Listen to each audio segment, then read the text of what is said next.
नमस्कार, आपका स्वागत है मेरे चैनल वॉक एंड टॉक पे। मैं हूं आपके साथ आयुष और कहाँ हूं मैं मौजूद देख रहे हैं आप।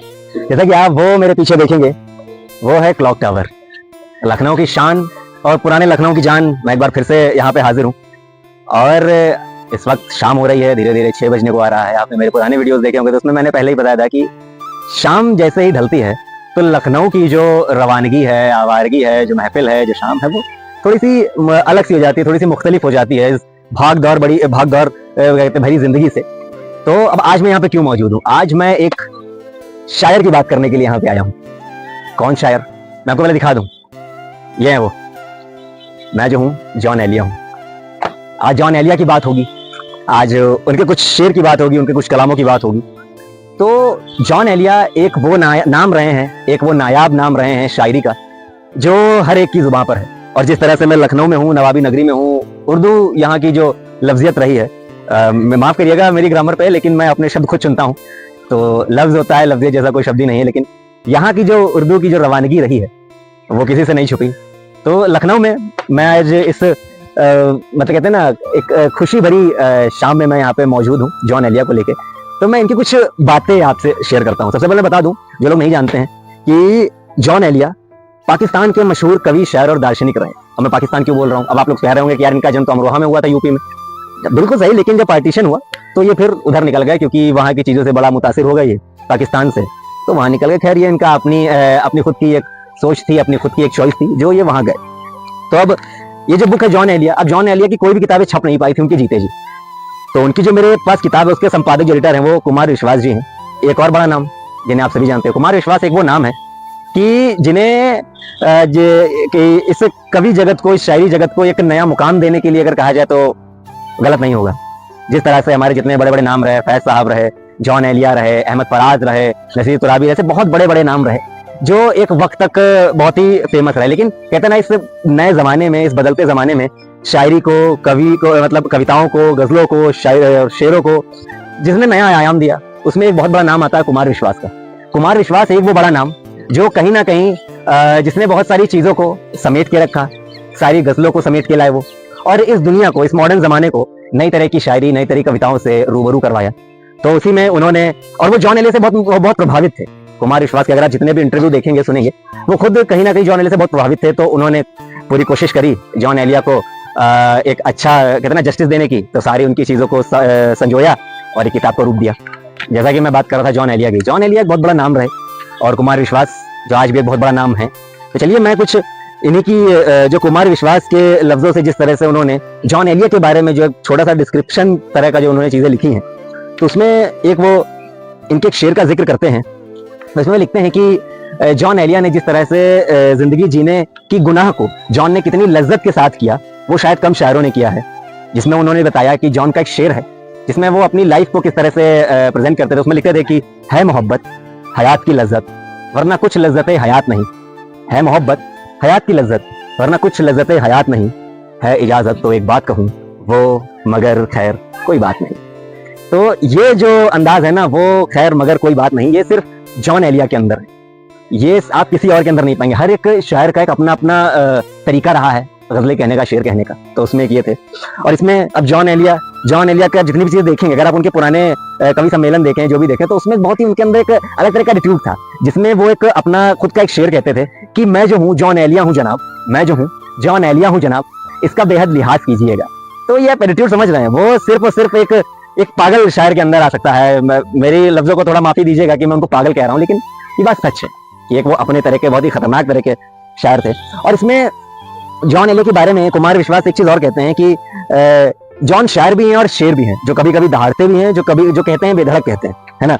और निजामत में एक बात ये होती है कि आपके पास चौंकाने के लिए क्या है। शेर करने लायक बड़े शायरों की पूरी फहरिस्त हम जैसे सामान्य संचालकों के पास होती है, क्योंकि आज जितना भी कुमार विश्वास को देखने जाता है, संचालक के रूप में देखेंगे, क्योंकि वो एक पूरा कवि सम्मेलन, जितना भी पूरा महफिल चल रही होती है, उसको वो संचालित करते हैं, है ना। उसके एंकर रहते हैं एक तरह से, अगर मैं इंग्लिश में समझाऊं आप लोगों को, जितने भी नए जमाने के लोग हैं। तो उसमें, लेकिन जब उसमें कुमार विश्वास लिखते हैं कि लेकिन जब मैंने हिंदी कवि सम्मेलनों और उर्दू मुशायरों में निजामत के दौरान जॉन को पढ़ना शुरू किया, तो वो चौंकाते थे। वो चौंकाते कैसे थे? उसमें भी उन्होंने उसके शेर का जिक्र किया जॉन एलिया के। उसमें लिखते थे कि शर्म, दहशत, झिझक, परेशानी, शर्म, दहशत, झिझक, परेशानी, नाच से काम क्यों नहीं लेती ये, मगर वो, ये सब क्या है? तुम मेरा नाम क्यों नहीं लेती। तो आप समझ रहे हैं ना, कुमार विश्वास, आखिर कुमार विश्वास जैसा इतना बड़ा नाम में किसी शायर से अगर इतना प्रभावित है, क्यों? इसीलिए क्योंकि अभी जो उनके तरीके देख रहे हैं जॉन साहब के, वो उनका अलग तरह का एक एटीट्यूड रहा है। क्योंकि अब जैसे एक अगर कभी किसी कवियत्री ने नोक झोंक में ये शेर पढ़ दिया तो श्रोता शौक उठते रहे, समझ रहे हैं आप, पूरे मोहल्ले में चमक सी पैदा हो जाती थी। ऐसे ही शेर जो नए नए श्रोता हैं, जितने भी नए नए लोग हैं, उनको सुनने चाहिए, पढ़ने चाहिए। और हाँ, एक और जॉन एलिया इसमें लिखते हैं कि ना था कुछ तो खुदा था, कुछ ना होता तो खुदा होता, डुबोया मुझको होने ने, ना होता मैं तो क्या होता। तो ये सारी चीजें जो है आपको जॉन एलिया के अंदाज में मिलेंगी और किसी के अंदाज में नहीं मिलेंगी। और इसमें एक और वो लिखते हैं कि अब देखिए ये जो मैं पढ़ने जा रहा हूँ, इसमें जॉन एलिया का थोड़ा सा रंग कोशिश करिएगा पहचानने की, वो क्या कह रहे हैं। इसमें कह रहे हैं कि तेरा फिराक जाने जहां ऐश था क्या मेरे लिए, तेरा फिराक जाने जहां ऐश था क्या मेरे लिए, यानी तेरे फिराक में खूब शराब पी गई, उनकी गली से उठ के मैं आन पड़ा था अपने घर, एक गली की बात थी और गली गली गई। तो आप समझ ही सकते हैं जॉन एलिया की मैं कितनी तारीफ करूं। आप बस जॉन एलिया को पढ़ते जाएं, आप जितना जॉन एलिया को पढ़ते जाएंगे, उनके शेर को देखते जाएंगे, तो आप ये जानेंगे कि वो किस तरह का बहुत कमाल तरह का लिखते थे। और अब उनकी कहानियां उनके आपको शेरों में मिल जाएंगी, है ना। बहुत ज्यादा आपको कोशिश नहीं करनी पड़ेगी यार इनकी क्या कहानी थी, इनकी क्या कहानी थी, बहुत नॉर्मल इनकी कहानी थी, लेकिन जो लिखते थे उसमें इनकी पूरी जिंदगी बयां हो जाती थी। अब देखिए, अब ये एक अलग तरह के, अब इनको अलग इनका जुनून देखिए आप, इस शेर में मिल जाएगा कि चारा साजों की चारा साजी से दर्द बदनाम तो नहीं होगा। चारा साज मतलब डॉक्टर होता है, और उनके इलाज से तो लिखते थे कि चारा साजों की चारा साजी से दर्द बदनाम तो नहीं होगा, हाँ दवा दो मगर ये बतला दो मुझको आराम तो नहीं होगा। तो ये जो जॉन एलिया की जो टेक्निक थी, जिसे कहें आज के लफ्जों में, तो ये बड़ी कमाल थी भाई। वो दुनिया से हट के सोचते थे। आप जहां पे आप ये समझ लीजिए, जहां पे सोच खत्म हो जाती है ना बहुत से शायरों की, वहां से जॉन एलिया की सोच शुरू होती थी। तो अब जितना मैंने जॉन साहब के बारे में बताया और जितना कुमार विश्वास ने उनको जितना नजदीक से जाना, जैसे जब समझ लेना, इस चीज को आप उस तरह से बहुत बेहतर समझ सकते हैं कि जितने भी पीएचडी करने वाले लोग हैं ना, जितने भी थीसिस लिखते हैं, रिसर्च करते हैं, वो उस चीज को जी रहे होते हैं। अब जिस समय कुमार विश्वास इनके ऊपर ये जो किताब जब लिख रहे होंगे ना, तो उस चीज को ये जी रहे होंगे। कुमार विश्वास जॉन एलिया को जी रहे होंगे, उस वक्त उनको देख रहे होंगे, उनके साथ खा रहे होंगे, उनके साथ पी रहे होंगे। तभी आज ये इतनी बेहतरीन सी उन्होंने बुक निकाली, जिसमें उन्होंने उनका जितना भी रचनाएं थी उनको कोशिश करी इस किताब में डालने की। ऐसे तो उनकी बहुत सारी किताब में जाने की, लेकिन मेरे पास जो इस वक्त किताब है उसमें जितना है मैं आपको कोशिश कर रहा हूँ आप तक पहुंचाने की। जिसमें अगर मैं देखूं कि एक बहुत छोटी सी गजल के साथ मैं इसको एंड करूंगा।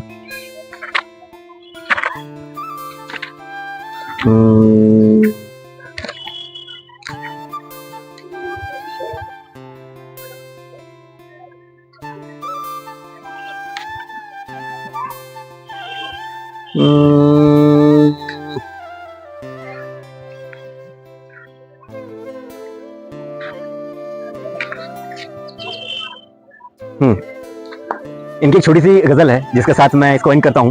इसमें लिखते थे कि दिल की तकलीफ कम नहीं करते, दिल की तकलीफ कम नहीं करते, अब कोई शिकवा हम नहीं करते, जाने जा तुझको अब तेरी खातिर याद हम कोई दम नहीं करते, दूसरी हार की हवस है सो हम सारे तस्लीम खम नहीं करते, वो भी पड़ता नहीं है अब दिल से, हम भी नाले को नम नहीं करते, जुर्म में हम कमी करे भी तो क्यों, तुम सजा भी तो कम नहीं करते, दिल की तकलीफ कम नहीं करते, अब कोई शिकवा हम नहीं करते। तो अलविदा लेते हैं आप सबसे। Till then see you, bye bye, goodbye, bye.